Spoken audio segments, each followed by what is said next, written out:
This is going to be episode maybe 73 or 4. We have another one queued, so I think it's 74.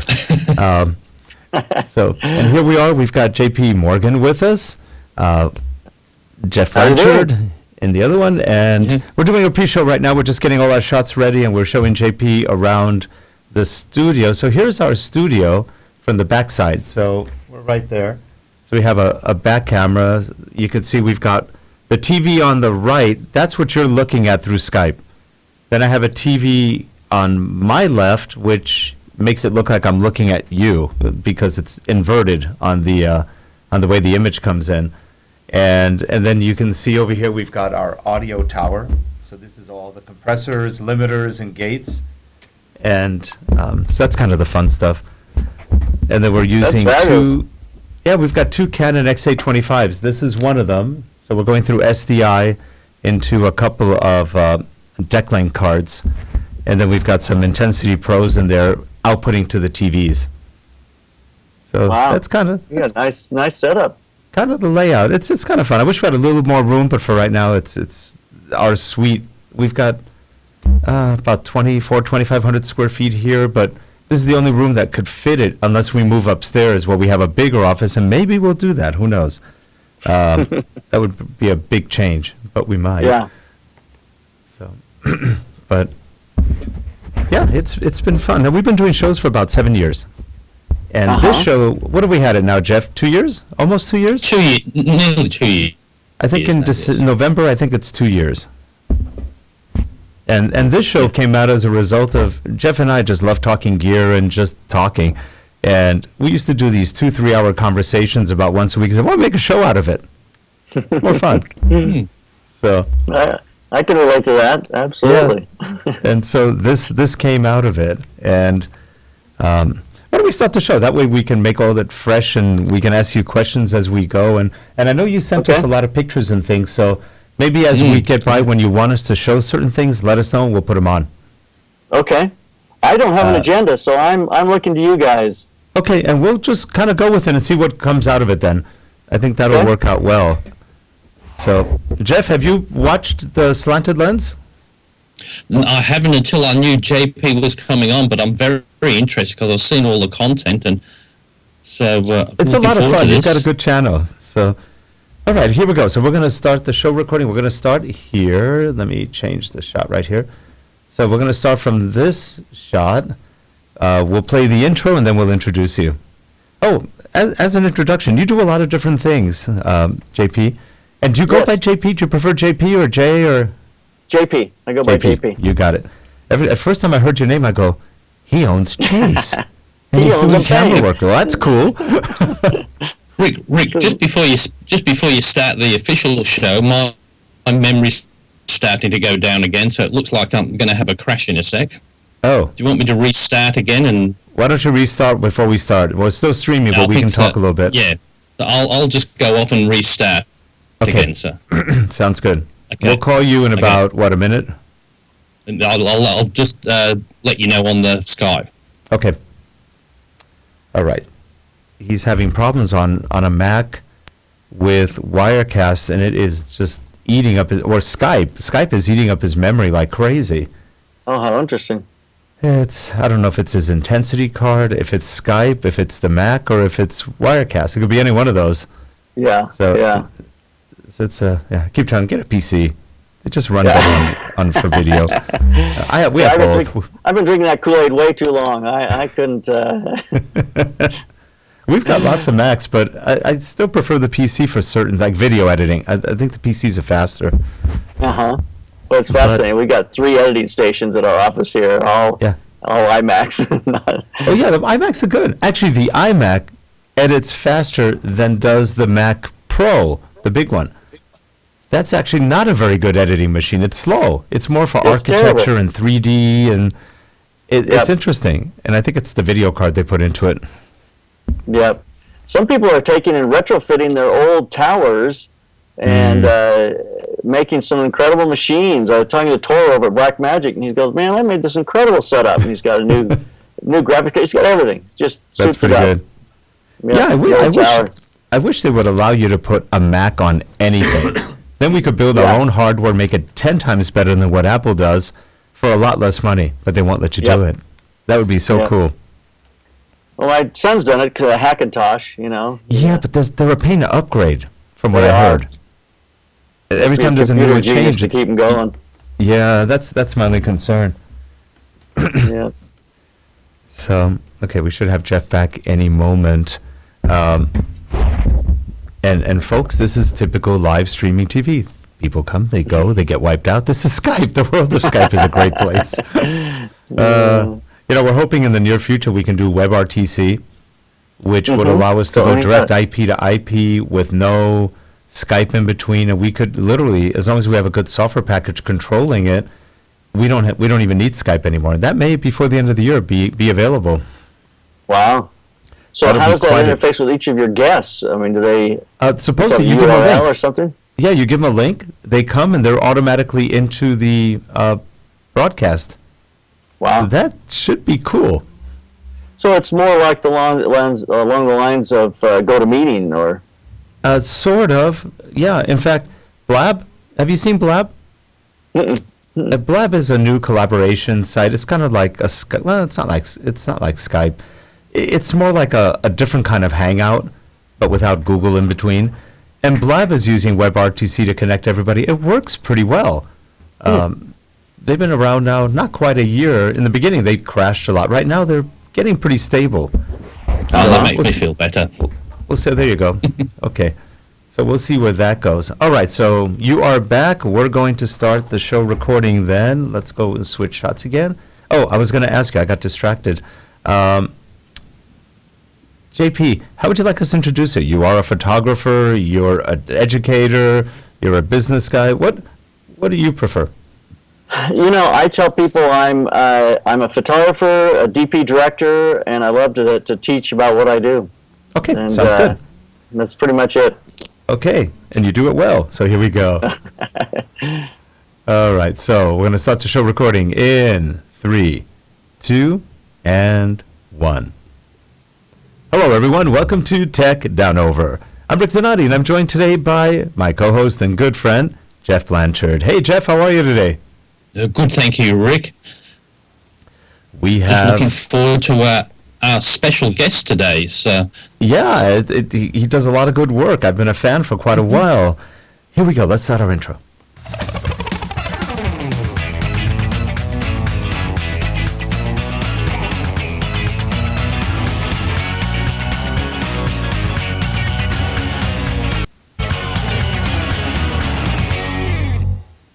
And we are back.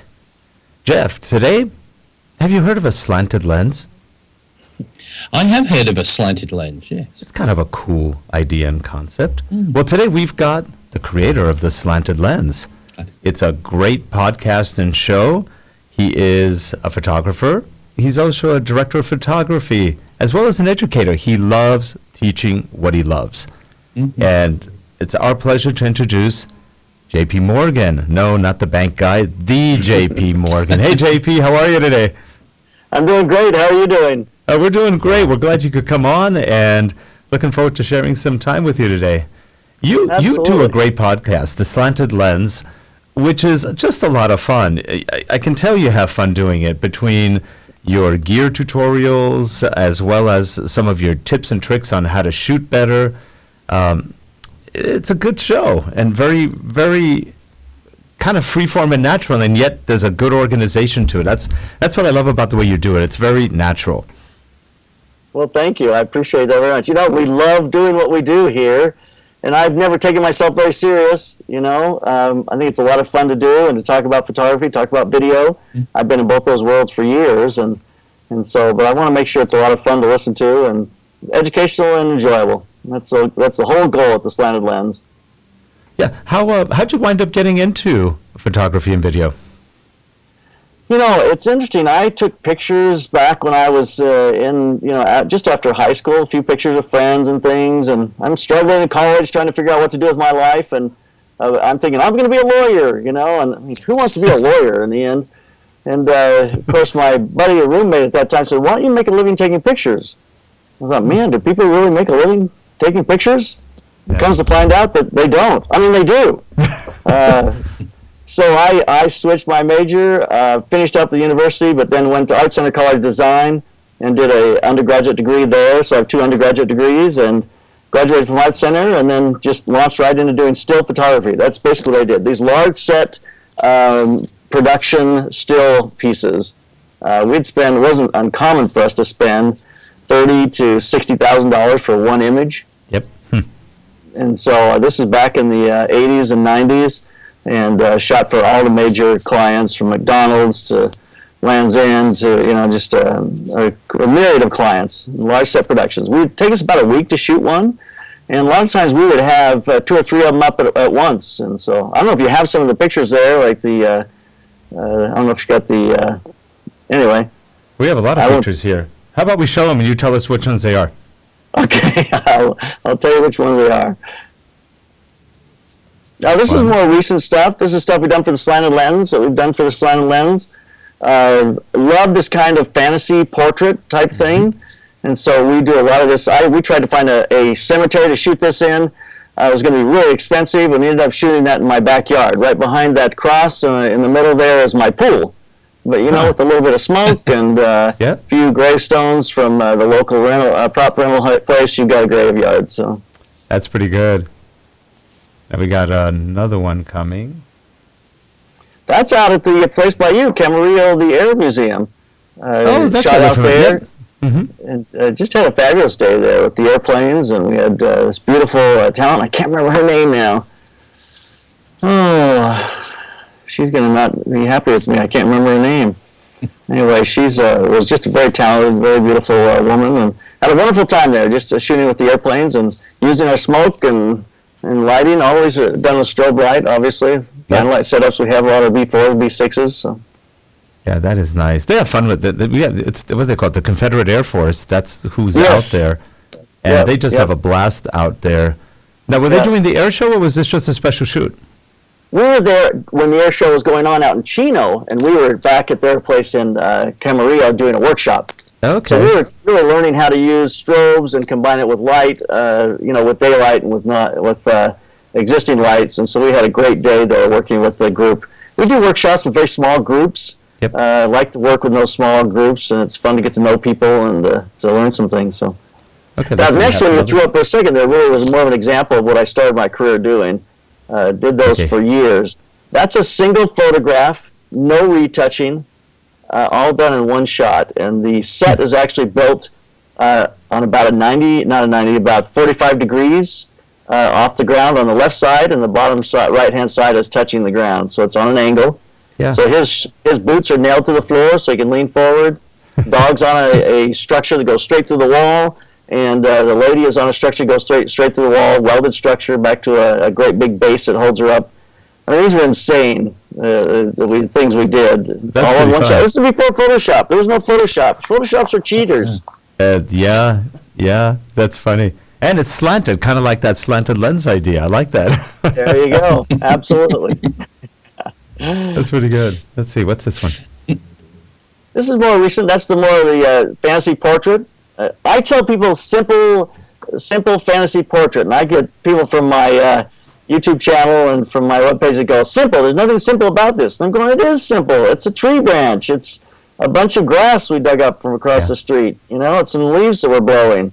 The background I had, but I could shoot that outside with the setting sun just as easily. So when I say I never mix up simple with easy. I don't say they're easy. I just it's not like you're having to spend $1 billion to get that photograph. It's a lot of things you have in your yard. Yeah, and one thing you're saying is that Photoshop is nice. You can do stuff with it, but you're doing almost all of this in camera. It's just all those images you saw that were done in camera. Yep. And that's what's fun about it. I'm sorry. And that's what's fun about it, that you don't have to go to Photoshop. Yep. Well, my wife's a retoucher. She retouches for Fox and for all the major networks. So she's a celebrity retoucher. So I can't say she doesn't go in and, she cleans up the faces, and she really, she really takes it to that final stage. But. Yeah. Let's see, we have any others? Now, Jay, you were saying about the workshop you did in LA on the 30th. Could you just tell us a few things that you go through in your workshop? I really like to start out in a open shade situation using reflectors and understanding how to use reflectors. I'm shocked at the number of people that don't know how to use a reflector. I was out with a motion picture crew and a very respected DP, and he goes, "Drop the reflector on the ground right over there." And I'm going, how many times would you light someone from the ground like that? Pick that reflector up. Don't be so lazy. Get that thing on your shoulders. Get it overhead. Put it in a position it would be in, and light her in a way that's going to make her look a little more flattering. So I start out with that, just the very basics of how you're going to use reflectors, but move quickly to combining strobes with sunlight, how to shoot in those situations during the day, high-speed sync, playing with all those kinds of concepts, which are interesting. I just found out that if you set your speed light on a Canon on high-speed sync, and you put it on manual, and you turn on the just your regular slave, your electronic slave eye on on a Dynalight 800-watt pack, it will hide speed sync up to 6,000th of a second. Wow. And the reason is because the pack's so slow. It's that slow burn, so it paints in the entire shutter as it goes, and it looks fabulous. So, and I'm thinking you could do this with a lot of different packs and things. So it's the fact that they have that older technology, some of them that have a longer burn, actually becomes a positive. You can high-speed sync with them and have 800 watt seconds of power. Wow, that's pretty cool. I have one of those Canon speed. Never tried that. That's an interesting. Yeah, no, Peter at Dynalight, he said, "Hey, you got to try this. I think it works." I just set it up actually today, and it does work. And so you got 800 watt seconds and high-speed syncing up to 800 watt seconds, so 6,000th of a second. I could have gone further. That's just I stopped at 6,000. Who goes beyond 6,000 anyway? Wow. Okay, let's see. Do you have any? I was going to say, I hope you cover in your course about how to put reflectors away, because Rick and I are a bit challenged in that area. Oh, you're having a little bit of a difficulty with that? We had one of those 7-foot reflectors, and we opened it up, and we're playing with it, and then here's these two grown men, right? We're both struggling to get this thing folded up. My wife walks by and goes, "You're pathetic, both of you." And she gives us a YouTube video and goes, "Here." And this is like 3-foot woman. She just goes, "Oh, did you tap, tap, tap, tap, tap, you tap, tap, boo, boo." And she did it in like 5 seconds. And we're looking at each other like we're so not worthy. I could do the small ones, but that big one. And Clark, who's running the vMix right now, he just goes, "Oh, that's pretty easy." Done. Yeah. So we totally felt inept. It's like. It should be the entrance for a speakeasy or a really cool club. If you can't fold this reflector, this photo speakeasy is not for you. That's right. Oh, it was bad. JP, your courses, are they aimed at sort of the semi-professional or just anybody? So somebody like me would get a lot out of it. You would get a lot out of it. I try to start pretty basic, and I think they're for intermediate. I don't think beginning necessarily. I move pretty quick. But I think if you have a little bit of knowledge about strobes, it goes from beginning to very intermediate very quickly. We did some large 3 and 4 light setups. Big light setups. Got an entire Liberator airplane in the background with 2 people working. We did a Rosie Riveter shot. 2 of them working at a bench in the front with a grinder and sparks and all that kind of stuff. So it's really using strobes in different situations, but trying to start in how you would use them outside, combining with sunlight, into how you would just create all the light when you have complete control. Yeah, that's a beauty. I've never really used strobes. I don't consider myself a professional photographer, though we have professional cameras. I did more video. I've been doing video for about 20 years, and video's fun. But I've grown to just love photography and the cameras, and I've got more cameras than I know what to do with now. Got to do something with them eventually. But what cameras do you shoot with? I shoot on the Mark IIIs. Love the Mark IIIs. I shoot a lot of stuff. I just got the A7R II, which I'm loving. Beautiful camera. I've had the A7S for a long time, doing video behind the scenes and low light stuff. That's been fabulous as well. When we start doing directing and that kind of thing, we get into all the cameras, the C300, and get into the Reds and that. Occasionally, I've never really shot on the Alexa, although I have a DP Lars who's on my show we call Photo Video Trends. He has 2 of them, and so about everything is shot for the Academy Awards that wins is on the Alexa. Birdman was shot on the Alexa. The Revenant was shot on the Alexa. I mean, that's really the premier motion picture camera right now. But Okay. so for just still work, I'm in the Mark IIIs and the A7R2. Okay. Do you like the A7R2? I love it. It's a beautiful, beautiful image, and just so many things about that camera that are positive. It took a little getting used to for me that EVF, and that was the hardest part for me, electronic viewfinder, because I'm going from just seeing with a DSLR exactly what you're seeing to the little bit of a lag, and that process takes a little bit of getting used to. I had to turn it off. It gives you it pops up and gives you, here's your last image and the eyepiece when I'm trying to see it. I don't want to see the last image right now. I'm trying to see the next image. So I had to turn that off and learn that if I want to see something, I've got to hit a button to look. With the Canon, it just automatically comes up, on the screen on the back, and you can see what you just shot. Look at it if you want to or not. But they've got a great interface on the Canons. I don't have any of the Canon full frames. I think the closest I've got is probably the 7D Mark II. I've got an 80D, a 70D. I never bought the 5D Mark III. I'm kind of thinking maybe I'll get a Mark IV, and I've actually been starting to drool over the 1D. Is it 1DX or 1DC? 1DX. 1DX. I mean, it's a lot of money, but I was going, it looks like a great camera, and it does 4K. I just got the XC10 a week ago. And I have to admit, everybody has been blasting it. It's no good. It's this and that. It's a great camera. It's okay. It doesn't have an ISO button. I can live without that. But other than that, it takes great videos. It even takes pretty good pictures. It's not a DSLR. But for kind of if you're running around town and you need some good footage quickly, it's great. Absolutely great. And the ergonomics are good. Of course, I have the dubious distinction of having bought a C100 Mark II in December and returning it the next day. It was pretty pathetic. I never had a cinema camera. You didn't like the Mark II? Yeah, I did not like it.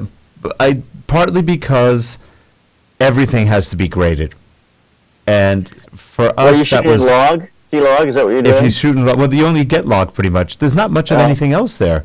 Yeah, there's that's no such a normal problem. And even standard. on the FF7, I can't stand that. If you shoot in S-Log, then you've got to grade everything, and it slows the process down so badly. I find it very difficult to work that way when you're doing this kind of run and gun stuff. Now, if you're doing something serious, you're wanting to make a piece really look right, then you use log. It makes sense. Yep, that's true. And a lot of what we do is corporate video. They don't even do 1080p, half of them. So, it's like, squeeze it out. Can you make that 640? I mean, it's just sad. So C100, the first version is perfect for that. It was. It's a great camera. I know, and they changed it. So it's sort of interesting. So I got it, I returned it, and instead I got a couple of Nikon full frames, which I never had. Well, I had a D750. I got a second D750, which I actually love as a camera. I've always had Canons, and the Nikons are good. I'd say they probably take a little bit better pictures. Not having had a full-frame Canon, but I did rent a Mark III one time. I thought it was pretty good. The Nikons are nice, and the lenses are good. They're about equivalent to Canons, I'd say, pretty close. I've been buying Sigma and Tamron lately. And, hey, I saw your review on that Tamron 85. And I was sitting going, you didn't say the price. How much is that one? Around $650 or $700, I believe. Not bad. That's not bad. Oh, that's It's for a really, 1.8? for that lens is fabulous. And, Tamron is really, they've retooled all those lenses. It's sharp. It's a 1.8. Yeah. It's just a fabulous, for an 85, it's a fabulous lens. That whole series, the 35, 45, and 85 now, just great primes. Yep, I have the 35 Tamron one, the Nikon. It's just beautiful. It takes such nice shots, and it's fast. It's a 1.8. It's 1.8, I think. Yeah. It's really nice. Have you shot on the Micro Four Thirds yet? I have not. Like the GH4s or any of those? You know what? I just have not used those. I've been such a full frame guy that I mean, I've seen them and I've had them on set and that, but I think the GH4 is a great camera and it fits a need. It's a fabulous camera. Is. So I find one thing with the GH4. Other people said I'm crazy. Other people agree. I don't find it focuses that well. I find if you go into autofocus, your results will and may vary. It's tough. It's tough, and I bought good glass. I've got like the 42.5 Nocticron, which is a Leica lens, which is beautiful. You can take great shots with that thing and great video, but sometimes focus, I would say a third of my shots are blurry-ish. And you just go, man, what does it take? Of course, that's an f1.2 lens, so you almost have to go up to like 2.8 to even get any sharp. I mean, it's actually pretty sharp, but it's bright. Yeah. It's really bright. So you're going to get some spill into that from light no matter what you do. Sure. But I find that the Nikon shoot better pictures, no matter, and the Canon shoot better pictures, no matter how good the GH4 and the GX8 and all the Micro Four Thirds are. I still don't think, having had both, I'll stick with the full frames. Yeah. You know, and APS-C is not too bad. Jeff, did you say something? Sorry, I was just going to say, I can see what my next camera is. I'm taking my advice from JP this time with this new Sony. So I'll keep my eye on one of them. Oh, wait a minute. Yep. Just a day ago, you were doing the D750. I know, but I keep going back to it, the Sony. I keep hearing so many good things on it. Now, have you held it? Have you held it? I haven't held it yet, no. You got to hold it. It's not for everyone. Yep. You may like it. Really For me, it didn't feel comfortable. It felt small in my hands.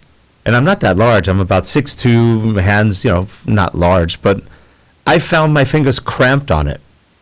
And that's a complaint I've also heard from other people, that it tends to be... I haven't held the 2. I held the A7R. I don't know if it changed bodies at all. But it's changed slightly. It has. A little bit better grip? Uh-huh. Yep. That's the only thing I didn't like. They actually put a battery pack on it, and it's a lot more comfortable to hold. That's true. A little better in the bottom. That's true, and I love the battery packs on anything. It just, without a battery pack, I don't like the cameras usually. So that's a good point. But the Sonys are sharp. They're really sharp, and they're fast. And how's the focus on it when you do video, or have you done video with it? I do video, but we never use anything that's autofocus. We're always pulling focus. Right. It's sharp and it's clean, and I think it's great. The new series of lenses they've got, the G Master lenses, yes, are absolutely fabulous. I've used the 2470, loved that. I used their 85, which was fabulous as well. We were out at Sony here it's been a month or so ago, and used a lot of that equipment. I was very impressed. Lenses are fabulous. Yeah. So you like them? Are these Zeiss lenses? Yep. No, these are not. These are Sony glass. These are they're actually these are Sony not themselves. Zeiss. Does Sony still own Zeiss? Wow, I don't know. Do they? Because they bought them at one point. They had purchased them, and then I haven't heard anything since then. They still work together, but not sure if they still own them. I don't know.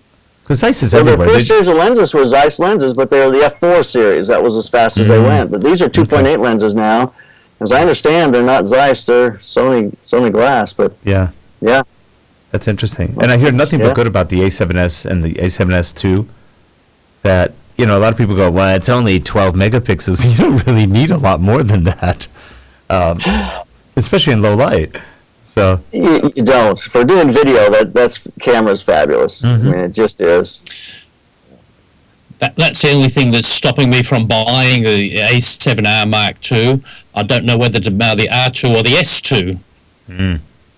You know, I'm going to do a piece on my channel and put that up. I'm going to put the R2 and the S and the R2 up head-to-head at ISOs and see where they fall apart, because my sense about it is they're going to fall apart. The R2 is going to fall apart at a point you wouldn't be using anyway. yeah, like 150,000 or something, right? Yeah, it's like, so the S is so much better at higher ISO, but are you really going to be up there, you know? Is that really the capability that's going to be something you use on a regular basis? Probably not. Well, that's one thing I enjoy about your reviews a lot. You're very practical. You don't go into the really esoteric, well, you know, that camera is no good in low light. It couldn't handle 250,000. It's like, what? I mean, why do you need that? Yeah. I mean, even with like a 7D Mark II or even this new XC10, the 4K camera, you put it up at 3200, it's daylight. I mean, how bright do you want to make that? So, I don't get it. I think people just make big deals out of some things that aren't. And you notice they make big deals out of the cameras that aren't the full framers or the big full framers. They tend to kind of get real hissy about a whole mess of stuff. And have you noticed that nobody talks about camcorders anymore at all? They're like gone, No. dead. And yet there's still some good camcorders, and for video they're still not bad. Well, the problem is the market isn't there. I mean, the consumer market Yep. isn't there. Everyone's got their phone.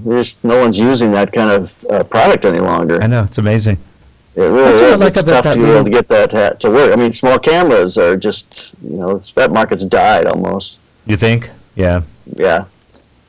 Yeah, I just bought J- a... Go ahead. JP, I was interested to see about your business coaching classes. Could you take us through what they involve? I put together, it's about 18 weeks of classes, and they're business coaching classes. I start my group, if you purchase the series, then what you do is you go through each one of these at your own pace. I start off with very, very kind of basic, how to organize your business, how to organize your receipts, whether you should be an LLC or, all those kinds of things. I walk you through how to set up your business. And then the one I push all the way through, though, is called the Daily Routine for Success. And that is I want people out getting work. And I set them up on a way to do that. Here's how you can get work each and every day. And I actually have a free call on the 19th of May at 5 p.m. Eastern Standard Time, where I go through the Daily Routine for Success and how it is you can get work. As photographers, so anyway, you'll go through this course at your own pace as you set up your business, as you perfect your website. We have an online Facebook group where you'll post your results, and other members of the group will comment on them. So people from my staff will comment on them. And then once a month, we have a call where you call in and I answer questions. And I stay on those calls as long as people have questions. And so sometimes a couple hours, or more, we're on those calls. And I try to make sure that everyone gets their questions answered and keeps moving forward. And my goal is to help people kind of overcome the things that I faced getting my business started, be able to get these, get past the issues but get to making money. I mean, photographers think when they get up and they read blogs and look at the latest cameras that they're working on their business. And it's just, we have a tendency, all of us, to be a little distracted by the shiny things. And I try to help people get very, very focused on what will help make them have a very successful business, make the money they want to, realize the income potential that they have, and whatever that is, whatever their desires are, help them to accomplish that. So it's a mentoring situation where I help them move along. Well, speaking of mentoring, in your last post, you talked about getting a mentor, and that is probably one of the most practical posts you've ever done and some of the best advice you've ever given, because the mentor really can make an enormous difference. Have you ever read the book, The Go-Giver? I have not, no. I will gift it to you. I'll send you an email with a gift to that one. I think you'll love it. Do you ever read Kindle books? Mm-hmm. I'll send you the Kindle version. Bob Berg, the author, is a good friend. I love the guy. But he wrote a book that will correspond very much to what you talk about mentors and about success. And in my life, when I was listening to your, I watched the mentor one last night, which I hadn't seen yet, and I was thinking of a guy that mentored me. This is almost 20 years ago, who was an Emmy Award-winning commercial guy. He really did a lot of commercials. He did videos. A guy named Bill Moget, and Bill passed away probably about 13 years ago, and it was just he left way too early. He was like 59, 60. Oh, it was just yeah. It was sad. He had cancer, and it was devastating. But Bill was one of those guys. He was open. He would just tell you, "Hey kid, let me show you this." I wasn't that much younger than he was, but he was like, "Hey kid," I'm like, I was 10 years younger than him, but it was always, "Let me show you this trick." And I was a better editor than he was, but he knew how to shoot, and I was like a fly on doo-doo. Just I couldn't get me off of him. It was like, okay, teach. But you're right. Those guys can teach you so much. Those mentors can get you going to the next level, and before you know it, you're mentoring people, and it's that circle, and it's a good circle. So I loved your thing on mentoring, and as you're doing that, I was going, wait a minute, I thought he was like 20 years old. You look like you're like 20, and I was going, he's mentoring? He's so young. So you got that real youthful demeanor, I think. Well, I appreciate that. But, I found as I looked to people who mentored me and gave me really a strong path to be able to be successful in this industry. I realize now that I'm a little more mature in this industry that I find a lot of great input and strength mentoring younger people in the industry. I learn from them, they learn from me. I find strength in what they're doing. It's such a positive interchange, and most people will succeed much, much faster if they have a mentor, someone who's going to help them to kind of move forward and understand the pitfalls and be able to make the right decisions. And it's critical in a lot of ways, and I hope that piece gave people a really good, solid foundation on how to be able to find somebody, which is really what I want it to be. I mean, we all know we need one.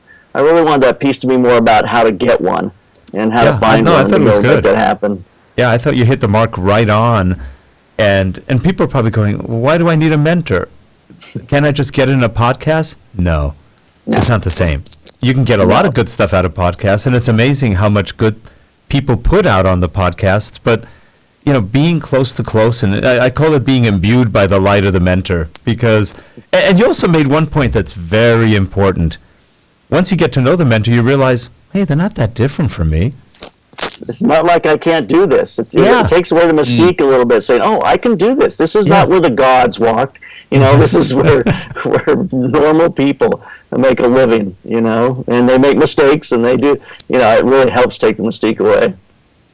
It's true. It was very good advice. So if you haven't watched that, go to the Slanted Lens on YouTube and take a look at I think that was the last one on mentoring. Yeah, we just posted on Thursday, so yesterday.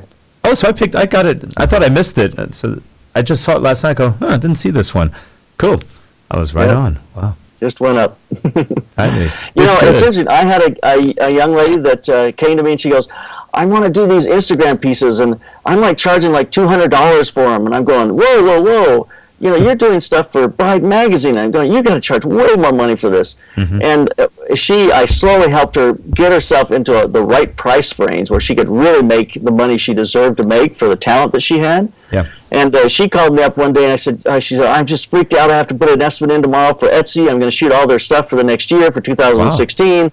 Wow. And she goes, here's where my budget's at. And I had just gotten through shooting 12 hours, and, I was exhausted. I was sitting in a Panera Bread, falling asleep in my creamy broccoli soup, and I'm going, look here, you just start from the top. Let's go through line by line from this thing. And so I went line by line with it.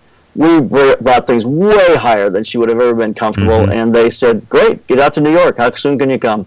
And I just saved her so much money in that process. And it just helps to get to people who have a perspective. Sometimes it's good to get a mentor who can even be shoulder to shoulder with you in the industry a little bit, because they help you see things that you're a little too focused and don't see, or too concerned, or get too uptight about it. And these people can help you say, hey, take a step back, this is what you should be doing. You might want to think about this. It kind of helps you gain some perspective and helps you not make some mistakes that you would otherwise. So, well, also there's an interesting effect that happens with a small company. A lot of small companies are terrified of the big ones. And I tell them, no. The big companies are way easier to work with than a smaller one. They've got bigger budgets. They don't care as much about the money like the smaller ones do. And they're easier on the whole. Now, there are some difficult clients anywhere, but it's fear. A lot of times it's like, well, if I bid this much, what if I don't get it? Well, maybe they weren't worth getting it from, or because there are cheap clients, there are clients who understand the value of what they're doing. But one of the things that a lot of individuals or even small companies do is don't be afraid. If you're afraid, you will be limited. I mean, almost all of our clients throughout the years have been multi-billion-dollar companies, and people go, how the heck did you get them? Well, we didn't think of them as any different than any other company, and we're dealing with individuals. You're not dealing with a billion-dollar gorilla. You're dealing with an individual who's going to like you or not, is going to trust you or not. And that's how the relationship is formed, at the individual level, not the huge company level. Yeah. And that's like what you're doing. I mean, Etsy's a big company. They're popular. They're doing well. So if you go in with this kind of, oh, they're Etsy, what am I going to do? You're probably not going to get it, or they'll give it to you and they'll go, wow, this person was really cheap. You don't want that. Yeah. I'm convinced she would have got that project if she'd been too cheap. Sorry, go ahead. I was going to say, but also as well, if you in some places, if you're giving it extremely cheap, they think, well, that must be cheap quality as well. So that's it. They said it's too cheap. They've got to aim at the right price point. Yeah, I think that's as much a part of the sale as anything. I do that in my business coaching class. I go through how to negotiate, how to do bids, it is so critical in that process. And I have a complete segment on that goes through that entire process, and helps people to understand how to charge and what to charge for. I mean, we have these all through the business coaching classes, how to bid contracts so you can protect yourself. Just all these different classes that we do week after week. People can take it at their own pace. They can do the whole thing as fast as they want, or they'll do it a week at a time and just try to get as far along as they can, as quickly as they can, and just whatever works for the individuals. So, yeah, that's good. That's good. Now, I know Jeff is a big Final Cut Pro lover. You guys are doing Final Cut Pro when you're editing? No, we're all on Premiere. Oh, you're on Premiere? Okay. Yeah. Interesting. Yeah, everyone's making that change. Camps. What's that? Yeah. I'm in both camps. I use Premiere Pro and Final Cut. I predicted this a long time ago. When my son sat down on a computer and put together a little piece in iMovie, I'm going, okay, when his generation starts to edit, they're going to be Final Cut all the way. Yep. It's going to be intuitive for them. My generation, I learned on Premiere. I mean, I don't edit anymore at all. In fact, I'm no good at it. But I learned on Premiere, and iMovie was like another world, and Final Cut is just another world. But I hear people. I talked to a gentleman at NAB, and he's going, "Man, if you can master it," he said he thinks it's like as much as 40 or 50% faster. That's what he says. But I don't know. I don't know. It's more visual. Yes. I think that's the big difference. It's more visual. I used to hate Premiere when it first came out. That was a long time ago. And people forget the guy who started Premiere is the one who went and started Final Cut Pro and totally changed it. So it's kind of interesting. Not Final Cut Pro. It was the original Final Cut Pro, not the current one. It was the 6 and 7. Yeah. So they were very similar. But then when they went to the 10, a lot of editors went nuts. They go, that's not what we like. Now, I've been using a newer one. It came out last year, and I like it. I used to use Sony Vegas a lot, and it's the Sony Catalyst Production Suite, which runs on Mac and Windows. It's not bad. It's got a couple of UI issues that I think need production workflow a little bit better, but other than that, it's kind of a fun tool to work with. It takes some of what Vegas had, which was easy, fairly visual, kind of Final Cut Pro-ish and kind of Premiere-ish. It has a little bit of both. So far, I like it. It doesn't do everything yet, but I think by the end of the year it will. They're adding functionality to eventually make it pretty powerful. Have you ever looked at DaVinci Resolve? Absolutely. Like? It's pretty powerful, pretty amazing. It's not a bad editing tool. No. I've seen Vegas too. I just saw that in NAB. I was over in the Sony booth. And but you eventually you gotta roll the dice. You gotta pick something. That's true.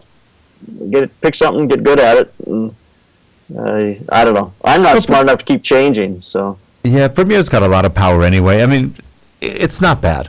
It's not bad at all. It runs well on both platforms.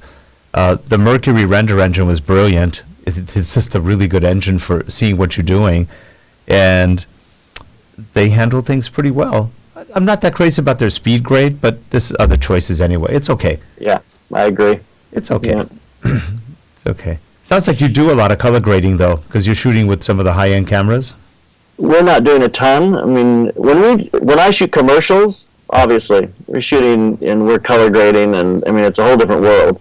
But we're doing BTS stuff, and we're working on our channel. We want a workflow that is fast and just clean, and we're not having to go back in and just noodle it. Even when I do some of my corporate stuff, it's that same world. You don't have or want to have to sit down and just comb through hours of footage, and it just doesn't make any sense. So now, here's a question. We haven't asked this of anybody yet, but you sound like a good one to ask this of. Okay, here's the scenario. You only have enough money to buy one camera. One. You could buy anything from one full frame to a cheaper camera. You mostly want to do stills, but you also want to do some video. What would you recommend? Boy, I would buy it. Sorry, I'm saying this too fast. Maybe I'll think for a second. The 1DC is a camera I think is fabulous. Okay. 4K capability. It's a great sensor. I think that's a fabulous camera. So if I can only buy one to do stills and video, but I'm going to do a lot of stills, I'd do the 1DC. Interesting. The A7R2 would be right in there. I'd have to really consider those two. Those would be my dilemma. I use the Atmos Ninja with that A7R2, so you get that ProRes output. I love that. So yeah, the Ninja's nice. We got one of the Assassins. Haven't really used it yet, but we have it. Next time we do 4K, I think we're going to use that one. Atmos is good, and you're right. You get nice output out of them. I was really disappointed with Canon. They came out with that new 80D. I got it. It shoots well. For video, it's not bad. The dual pixel focus is pretty good. But there's no HDMI output at all, except if you want to watch what's on a TV, what's on your camera. Other than that, useless. And I go, you can't even record to an Atmos? Oh, come on. Sony, I mean, Canon, what are you doing? I don't get it. I don't understand them. I didn't get their specs for the new, the leaked specs, from the new Mark IV. I'm going, oh my word, this is like nudging a snail. What are they doing? I haven't seen that one yet. Oh my word, it's like the megapixel count didn't really change that much. Doesn't include 4K. Doesn't do 4K. No, I don't understand. I don't know what world they think they're. Well, I know what their problem is. They have their the C100, 300, 500. They got that whole series. They don't want to mix it. That's their professional series. They don't want to cross that line, Yeah. And so the only time they cross is like with the 1DC or something where you're gonna have to spend $8,000 or $10,000. So you're now thinking, well, should I be getting this or? Now I thought the 1DC was about $6,000. You're right. It's kind of when it first came out, it went was down. A fortune. Yeah, it went down. Well, so then I'd get two of them if I had the choice. So for six, you're looking at a C100 Mark II. Yep. So I would get the 1DC. It wasn't out. I don't think it was out yet when I was looking for it at the end of the year with all the new features. I don't think so. Yeah. I think I would have considered that one, and I was going, What's oh the man. 1DC, do you know? And then Nikon comes out with the 5D, which is their brand new one. It shoots 4K. 3 whole minutes worth. That's it. Yes. 3 minutes. What are you going to do in 3 minutes? You can't do anything with that. I mean, you can't do anything. I don't get it. A documentary for HBO, for Netflix or something. Everybody wants 4K. I know. And that's the problem. And I'm doing a documentary this summer. I've got to have a 4K camera, and one that doesn't shut off after 3 minutes. I mean, and the sad thing, 3 minutes. And it stops. You don't get an immediate next clip. It's done. And I'm just going, okay, marketing people, what did you have in mind here? I mean, micro movies, I don't get it. I just don't get it. And it's a nice camera, but I don't get it. So, that's disappointing about I was actually considering the 5D Mark IV when it came out. It sounds like it's no big deal. So if it was pumping up to like 40 megapixels and you're getting 4K, even with an internal, if you had a 4K and also would have an external output, it would be incredible. I mean, it would now be it would be in competition with the Sony. I don't get what Canon's doing, because at NAB I go to the Canon booth, they go, here's our low light camera. And I go in this, and they got this dark scene, and it's just like what's going on over at Sony, with the dark room where you can't see a thing, but through the camera you're going, hey, there's a whole scene here. Wait, and I'm going, how much does this camera cost? The guy goes, $20,000. $20,000? I mean, for $3,000 you get a A7S Mark II or something. Yeah, I'm going, who's your what are you making this for? The government? Yeah. So I do have a latent theory. Now this is my theory. Fukushima is where Sigma is headquartered. After they had the meltdown, all of a sudden they come out with these alien lenses which are beyond belief. For no money, I mean, considering everybody else. Meanwhile, it's an X-Files episode. Yeah, meanwhile, Canon, somewhere in Japan, went just the opposite. Radiation just totally destroyed their marketing brains. I just don't get it. They just got the fallout. They got the fallout. It's crazy. The only one I can see that's slightly worse is, I don't know if you've seen recently that Leica's just released a new camera. And they've taken off the LCD display. You can't review your pictures. and it's only $6,000. And one of the big reasons most people want a Leica for is so people can see they're using a Leica, but they've taken the red dot off of the front, so nobody knows that they're using a Leica. Wow. That makes no sense whatsoever, you know. It's like I would never predict it, though. I bought the first GoPro at NAB when I was there, and the huge line. They're selling these little cameras. They had a tiny booth there, you know. I bought one and thought, this is the most fabulous thing in the world. How is it you can convince the entire industry, I'm going to sell you a camera for $300, and you don't get to see what you're taking a picture of? You don't get to look. You don't get to review. You just put it out there somewhere, and you get a picture. And people couldn't buy them fast enough. What's the old saying? I can't see what I'm taking a picture of. Yeah. What's the old saying? You gotta have faith. That's right. But that was Leica. I don't know what they're thinking. I mean, in that category, it's a status symbol on a lot of levels. You got to have the Leica symbol on it. Yeah, it's bizarre. Right. It's a stealth camera. Yeah. But the good things I like to see when I see pricey things like that, it makes the Sony look cheap for me then. So it does a good thing. Yeah, it brings it into perspective. I'll buy 2 of those Sonys now. I feel a lot better. Well, Sony's cleaning up. They are getting a lot of new business from these cameras, and they're not bad. They're not bad. You know, and the one thing that I'm sorry, go ahead. No, go ahead. No, I cut you off. I'm so sorry. I just, on my Sony, sometimes the picture's a little sharp. I'll put a half or quarter fluorescent or something, soft focus. It just takes a little of the edge off, and it looks beautiful. It looks more like the Alexa. So that's just real. So I'll show that on my channel eventually as well. Yeah, that's interesting. And the Alexa looks beautiful. So that's good stuff. Well, JP. So Sony's cleaning up. I cut you off in the middle of that thought. No, they are cleaning up. It's amazing what they've done and how well they've taken, pretty much in the last 3 years, they've taken the industry in terms of innovation. Nobody, I mean, Panasonic sort of on the Micro Four Thirds side is trying to keep up, but they're not the same. I have to admit the Sony quality is better in terms of the picture and image and everything. It just looks great. And they're coming out with cameras every 2 weeks. Okay, here's our new Mark II. Here's a Mark IV, Mark VI. Here we go. And it's like, holy smoke, they never stop. And like you said, they're coming out with the good lenses now, which is good because that's what was missing. Yep, that's what they need. Yep. And everybody was using the adapters for the Metabones for Canon and Nikon, and that's okay, but they weren't as fast. And so I think they're doing a great job. I predict Jeff is going to wind up with a Sony pretty soon. I think I see the writing on his wall. Yep. And what's convincing me as well, they're starting to come up with some better glass of their own, and I'd like to use their own glass as well. So, Well, you know, Jeff used to work for Sony for 20 years. Really? Not for 20 years, for 2 years. Oh, 3 years. I thought you were there like decades. No, it just felt like 20 years. Oh, I don't know why I thought it was decades. Yeah. Oh, well, I didn't work for Sony that long. That was just me. Hey, JP, we really appreciate you coming on today. Good luck on all the seminars and work you've got coming up. We just love watching your stuff. You do good work. And hey, next time in Camarillo, give me a call. I'll send you my info and stuff, and we're gonna have lunch out here. Absolutely. And don't forget to mention the class on the 19th as well.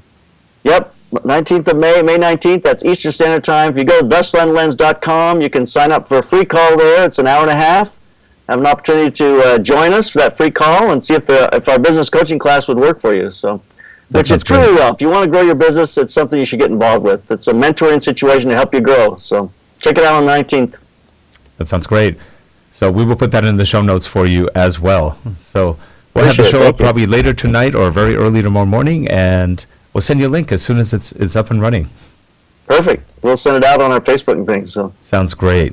Well, we appreciate you coming on. Great luck with all the work you're doing, and hopefully see you soon. Very well. Thank you very much. It was great being with you, gentlemen. Oh, same with you. So I should keep those cameras rolling. Keep on clicking. Yeah, we will. Yeah. And if you're watching the show on YouTube, please watch, subscribe. These are our live shows. If you're on Vimeo, these are the recorded shows. And again, subscribe, and you'll get our emails when they come out. The new show coming.